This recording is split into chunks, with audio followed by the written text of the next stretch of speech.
Hello dear students, welcome to Kataria pharmacy. So students, कैसे हैं आप सब? आई होप सभी ठीक होंगे। तो हम स्टडी कर रहे थे D pharm first year pharmaceutics. तो इसका हमारा चैप्टर 5 स्टार्ट हो चुका था। चैप्टर 5 हमारा चल रहा था। इसमें ऑलरेडी हम 2 लेक्चर्स देख चुके हैं। आज का हमारा 3rd लेक्चर होने वाला है चैप्टर 5 का। तो आज के इस लेक्चर में हम स्टडी करने वाले हैं लिक्विड ओरल प्रिपरेशंस या लिक्विड डोजेज फॉर्म के बारे में। तो लिक्विड डोजेज फॉर्म मैंने स्टार्टिंग में डोजेज फॉर्म का चैप्टर जब करवाया था आपको, तब सब कुछ कंप्लीट क्लासिफिकेशन वहाँ पे समझाया था कि लिक्विड डोजेज फॉर्म कितने टाइप्स के होते हैं, कौन कौन से कंपोनेंट्स इसके अंदर आते हैं। तो बेसिकली सब कुछ आज के इस वीडियो में हम देखने वाले हैं कम्प्लीटली। बाकी एक टॉपिक इसके अंदर जो बड़ा टॉपिक होने वाला है इमल्सन, उसके बारे में नेक्स्ट लेक्चर में हम देखेंगे कम्प्लीटली, क्योंकि वो थोड़ा लॉन्ग टॉपिक होने वाला है। बाकी जो रिमेनिंग टॉपिक्स है इसी लेक्चर के अंदर कवर करेंगे। तो वीडियो में एंड तक बने रहना, और अगर आप चैनल पे न्यू हैं तो सब्सक्राइब ज़रूर कर लेना और अपने दोस्तों को शेयर कर देना।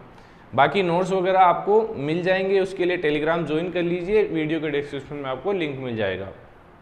तो स्टार्ट करते हैं। लिक्विड ओरल प्रिपरेशन, ये नाम मैंने क्यों लिखा है यहाँ पे? क्योंकि सिलेबस में टॉपिक क्या दे रखा है? लिक्विड ओरल प्रिपरेशन, ना कि लिक्विड डोजेज फॉर्म। तो जो लिखा हुआ है सिलेबस में वो मैंने लिख दिया। इससे कंफ्यूजन नहीं होगा स्टूडेंट्स को समझने में कि लिक्विड डोजेज फॉर्म क्या आ गया, लिक्विड ओरल प्रिपरेशन। बाकी ये सेम ही है, कोई दिक्कत नहीं है इसमें। तो लिक्विड डोजेज फॉर्म जो होती है बेसिकली 2 टाइप्स की होती है, मोनोफेजिक और बाईफेजिक। अब मोनोफेजिक बाईफेजिक में क्या डिफरेंस होता है? मोनोफेजिक में ओनली सिंगल फेज होती है, बाकी बाईफेजिक्स में डबल फेजेज होगी। तो जो मोनोफेजिक है उसके अंदर आते हैं syrup, elixir, solutions, linctus, mouth wash, gargles, drops, जो भी लिक्विड प्रिपरेशन आती है वो इसके अंदर आती है। जबकि मोनोफेजिक में आती है 2 ही प्रिपरेशन आती है हमारी, सस्पेंशन एंड इमल्सन। तो उन दोनों में से सस्पेंशन तो इसी लेक्चर में हम स्टडी कर लेंगे, बाकी इमल्सन के बारे में नेक्स्ट लेक्चर में हम देखेंगे। तो ये इतना पता लग गया आपको कि लिक्विड डोजेज फॉर्म कितने टाइप्स के होते हैं और कौन कौन से होते हैं। फिर डेफिनेशन देख लीजिए। Oral liquids are homogeneous liquid preparation usually consisting of a solution and, मतलब इसके अंदर क्या क्या हो सकता है? सॉल्यूशन हो सकता है, इमल्सन हो सकता है और सस्पेंशन हो सकता है ऑफ 1 और मोर मेडिकामेंट इन सूटेबल विकअप। और इनके अंदर 1 और मोर मेडिकामेंट हो सकता है। लिक्विड प्रिपरेशन होगी, सॉल्यूशन हो सकता है, सस्पेंशन हो सकता है, इमल्सन हो सकता है कंटेनिंग सूटेबल मेडिकामेंट। 1 और 2 suitable medicament is called as liquid oral preparation. Liquid dosage form are either monophasic and biphasic, जो मैंने अभी आपको बताया। Biphasic, monophasic liquid dosage form is one which contain only 1 phase. Monophasic के अंदर only 1 phase होती है। बाकी a biphasic liquid dosage form contain 2 phases. वो आगे आपको पता लगेगी कैसी कैसी फेज इसके अंदर प्रेजेंट होती है। उससे पहले हम बात कर लेते हैं, अब हमारा फर्स्ट टॉपिक होने वाला है इसके अंदर मोनोफेजिक लिक्विड डोजेज फॉर्म। तो मोनोफेजिक लिक्विड डोजेज फॉर्म क्या होती है? होमोजीनियस मिक्सचर ऑफ 2 और मोर सब्सटेंस। 2 और मोर सब्सटेंस का मिक्सचर होता है, कंप्लीटली सॉल्यूशन होगा। तो इसमें कुछ मोनोफेजिक लिक्विड डोजेज फॉर्म के एग्जांपल्स हमने यहाँ पे रखे हैं। फर्स्ट है हमारा मिक्सचर। मिक्सचर क्या होने वाला है? Liquid preparation for oral use. Oral use के लिए लिक्विड प्रिपरेशन होती है इन विच ड्रग आर डिजोल्व और सस्पेंडेड इन ए सूटेबल विकल्प। इसमें बस ड्रग डिजोल्व की जाती है सूटेबल विकल्प के अंदर, जिससे हमारी बॉडी को सूट कर सके, और मिक्सचर होता है ड्रग्स का कंप्लीट। इलिक्जर्स देख लीजिए। Clear sweetened aromatic hydroalcoholic liquid होता है ये for oral use. Clear sweetened aromatic hydroalcoholic liquid for oral use, ये इसकी डेफिनेशन समझ लो या कुछ भी समझ लो। एग्जाम्पल है इसमें कौन कौन से कंपोनेंट्स आते हैं?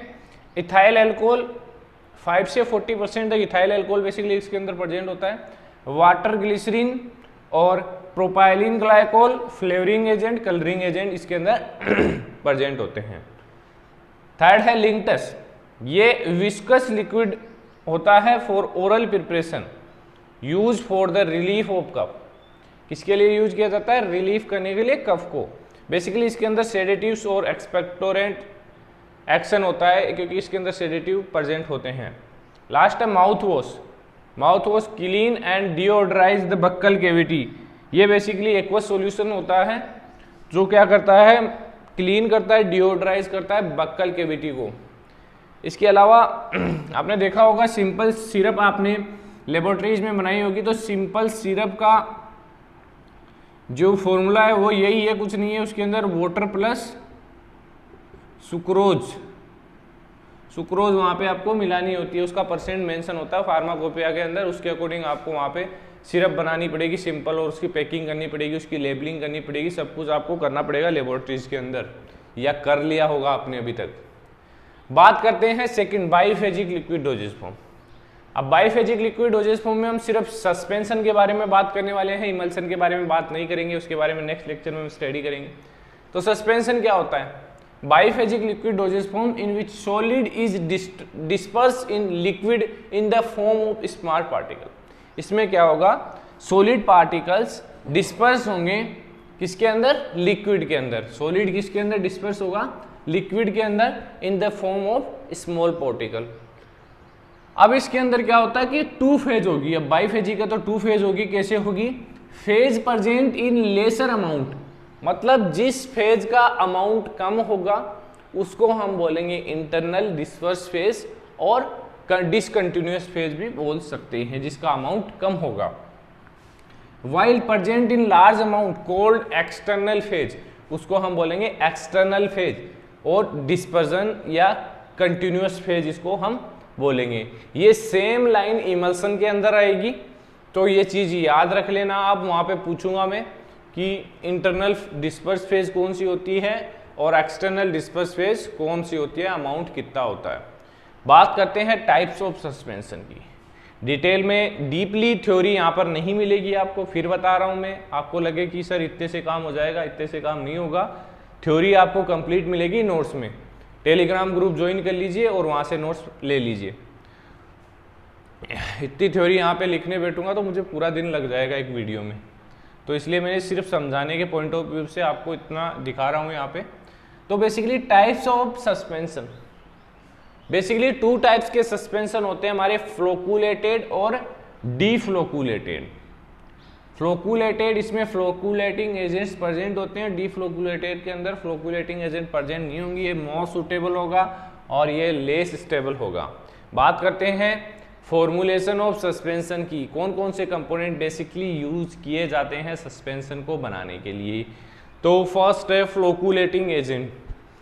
तो ये बेसिकली फ्लोक्यूल्स का फॉर्मेशन करते हैं सस्पेंशन के अंदर। एग्जांपल है इसका sodium lauryl sulphate, Tween Span, carbowax, these are the example of flocculating agent use in the suspension.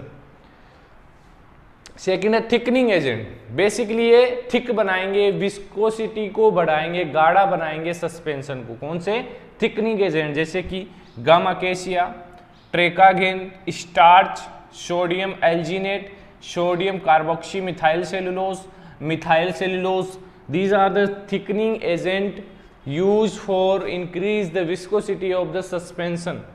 ये चीजें आपने देखी होगी, गम अकेशिया, ट्रेकागेन वगैरह लेबोरेटरीज में यूज भी किया होगा आपने। वीटिंग एजेंट, वीटिंग एजेंट्स होते हैं alcohol in tragacanth mucilage, glycerin in sodium alginate. Basically fourth है प्रिजर्वेटिव्स। अब सस्पेंशन को प्रिजर्व करने के लिए प्रिजर्वेटिव की रिक्वायरमेंट्स भी पड़ेगी। तो प्रिजर्वेटिव कौन कौन से बेसिकली यूज किए जाते हैं, benzoic acid, sodium benzoate, methyl paraben, propyl paraben. Basically use किए जाते हैं मिथाइल पैराबेन और प्रोपाइल पैराबेन। दीज आर मतलब ऐसे कंपोनेंट है माइक्रोबियल ग्रोथ को स्टॉप करते हैं सस्पेंशन के अंदर। तो ये प्रिजर्वेटिव हो गया। Last organoleptic. ऑर्गेनोलेप्टिक में के बारे में मैंने आपको पहले बताया है। ये basically sweetening agent, colouring agent और फ्लेवरिंग एजेंट होते हैं ऑर्गेनोलेप्टिक्स। तो ये हो गया हमारा सस्पेंशन। बाकी कंप्लीट थ्योरी आपको नोट्स के अंदर मिल जाएगी इसकी, तो घबराने की जरूरत नहीं है। इतना सा ही नहीं लिखना है आपको एग्जाम के अंदर, और भी आपको डीपली मिलेगा नोट्स के अंदर। तो बने रहिए हमारे साथ, मिलते हैं नेक्स्ट वीडियो में। धन्यवाद।